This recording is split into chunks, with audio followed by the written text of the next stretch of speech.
to the Be Bold Show. I hope you've been visiting the website, thebeboldshow.com, for all of the blogs and the constant discussions that we keep having on there, and definitely listening to Bold Radio. Well, today's episode is all about really learning that if you put your mind to something, you can achieve everything that you want to achieve. Well, up next we have the diaspora. Let's take a look at this interview.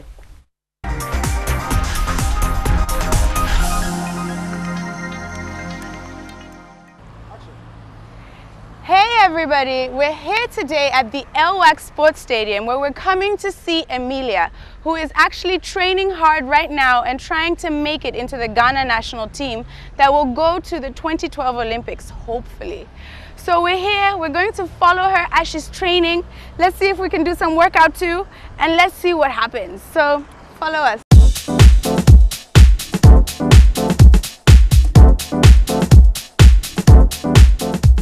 Alright, so it's 6 a.m. in the morning. We're here on the LWAC Stadium racing track, and I see Emelia right there. So we're just going to go and see how she's doing. She's already training and she's already started a long time ago. It's so early, but we'll make it. Let's see what's going on.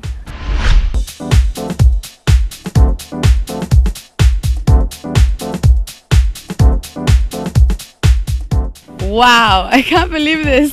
Little did I know that this is the power you had inside of you. Oh my goodness, I can't believe it. I'm just in shock. How often do you do this? Because it's early morning. I was just complaining to everybody that I'm like, I'm tired, we're here, it's early. Every morning, is this what you do? Yeah, I usually wake up at 4:30. I get to the track about 6. I practice till about 8:39, go home, shower, and then go back to work. Wow. And why is it that you're trying to run for the Ghana national team? I feel like the Ghana national team doesn't have enough people trying to be in track, because track is now known in Ghana as a lesser sport. So there's not a lot of people competing. I feel like if I can do it and represent my motherland, I'll make my parents proud and Ghana proud. Because I know that you haven't lived in Ghana all your life. So what happened that you decided that, you know what, I'm going to come back and start running here? Because there's so much passion of track in Ghana, unlike overseas where there's so many resources and people take it for granted. In Ghana, it's really hard to even buy a pair of spikes. And I feel like I should take that initiative and be the first foreign-based athlete to come back and say, hey, I want to give back to my country. All right, so Emelia, I also understand that you're running for a university team. How is that going? It's going great. The first year was kind of shaky, but next year we're going to pick it up. And why is that why you chose for that specific university, for the sports abilities, resources? Kind of, sort of. My school's also really known for communication and journalism, and that's the major I chose. And it's a Division 1, which is the highest division in sports. So I felt like it'll have a great balance of doing sports and also doing my major. And so how long have you been here now training? Today? I mean in Ghana. I've been in Ghana for 3 months training. And did you ever train here before? Yes, I usually come every summer to train. So this is my 5th summer here training. And do you always have the same coach? Yeah, so I kind of switch up and try to get different people's perspectives. So this is the first time working with him, and he's the chief coach, the head coach of all athletics in Ghana. So he's the best in Ghana. So. And is it your first time at the LWAC Stadium, like training here, or do you always train here? I always train here because Ghana only has 2 available tracks in Accra. So it's either this one or Legon, and here's where most of the athletes come, so I usually come to LWAC. And so how do you balance study life with actually doing sports and, you know, social living? I mean, it's really difficult, but it's all about time management. I know that I work out from this time to this time. I go to class from here to here, and I try to fit in social life where it matters. And what is your fastest time right now? For the 100 meters, my fastest time is 11.9 seconds, and for the 200 is 25.2. Okay, and the fastest woman at the moment on the 100 meters is how much? In Ghana, the fastest woman is 11.1. So you're almost there. With track, seconds count, but with God's help, I think I'll get there. Nice. And for which one do you prefer, the 100 or 200? I prefer doing the 1, but my 200 time is better because I tend to pick up speed after 150. So most of my coaches like me doing the 2. So what am I doing with you today? Today we're gonna be doing some short sprints, and we'll go about what I do usually and take you through my day. All right. And my outfit, obviously, look at my shoes. Like, this is horrendous, but I'll try and make it work. I think you can make it work, Sarah. All right, let's do this.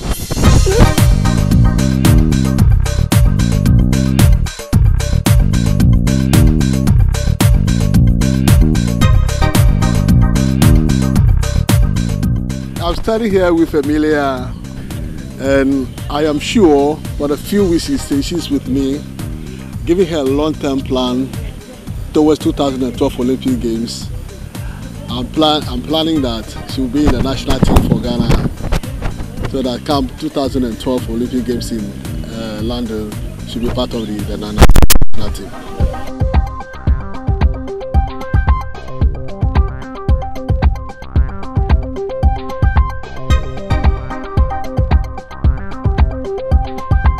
We've been with you to the LX Stadium and we ran with you, and it's just been so intense. And I just wanted to know, do you play any other sports? Yeah, I play soccer, which most people know as football, and basketball. Okay. I started at a really young age when most girls were at camp or anything. My parents put me into sports. Played soccer since I was about 5. I was in MSI teams in Washington, D.C., all the way up through high school. I was the captain of my varsity soccer team in Connecticut. Wow. And the captain of my basketball team. And when did you really get into just doing track? Track has always been my passion, and track, I believe, is the basis of most sports, which is running, and I've always been good at it. And I started taking it really seriously my sophomore year of high school and really started pursuing it. Okay. And now you do not live in Ghana. Do you see yourself in the future moving back to Ghana? I do, for the most part, because I believe Ghana is a developing country, and we all come back and we make complaints about what's wrong and what could be changed. And I feel like we, the foreign-based people, if we come down and come back to Ghana, we could help and promote change and bring some kind of change back to the country we left years ago. And do you see a lot of opportunity here? There's vast amount of opportunity here in terms of business, and so much. Ghana's developing the oil industry. There's so much going on in Ghana, and I feel like there's great opportunity. It just needs to be developed. And what do you see yourself doing if you were to come back? Because I know you're doing journalism and communications. What would you do if you came back? If I was to come back to Ghana, I wanted to bring awareness to so many issues people in places outside of Ghana don't see about Ghana. There's so much wealth in Ghana, so much culture that needs to be exposed to the world. So with the journalism aspect of what I'll be doing, that's what I'll be trying to promote. And now you've been doing an internship here. How has the work environment been for you? Was it very different from what you've experienced in the US? It was very different. I feel like the mentality of Ghanaians is very, very different from that of the Western world. Our work ethics are different, and it was a great experience to, I guess, meet people from all walks of life, different backgrounds, and it's helped me learn how to deal with people with different, I guess, perspective on life. Yeah. Did you have a culture shock at all? I wouldn't say a culture shock, because I've dealt with Ghanaians for a long time. Obviously, I'm Ghanaian as well, so I've dealt with a lot of Ghanaians, and it was just a slight shock. Just a slight shock. It wasn't that bad. I think my last question to you would be, what are some of the challenges that you face in doing track? Well, as a kid, when I was 12 years old, I got diagnosed with benign epilepsy.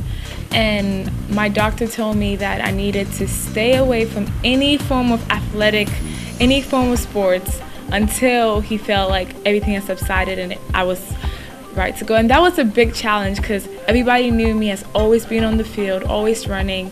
And it was a big challenge, but I pushed through, and finally, when my doctor cleared me, it was a big challenge because I had to work back up to where I left off. And with track, a day of practice is like a lifetime.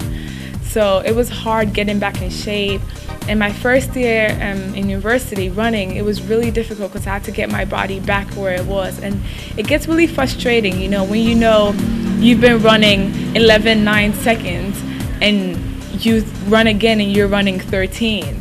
It's really, really frustrating. And that was the challenge I faced, but I have a lot of hope and a lot of faith, And with my faith, I've been working really hard, and my times have been improving dramatically. So I faced those challenges. I was bold, and I faced those challenges. It took me 3 years, 3 long years, where I could not even attempt to enter a gym. Wow, that is very impressive. All right, so Emelia, thank you so much for being on the Be Bold show and for taking your time off to just show us, around in your world, really. It's my pleasure. And we will see you around. Go be bolder.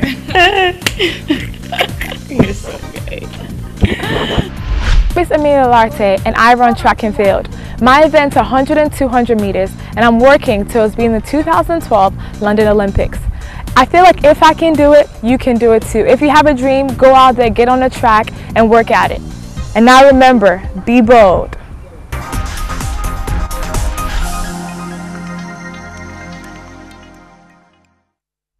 Let's take a break. We'll be back in a moment.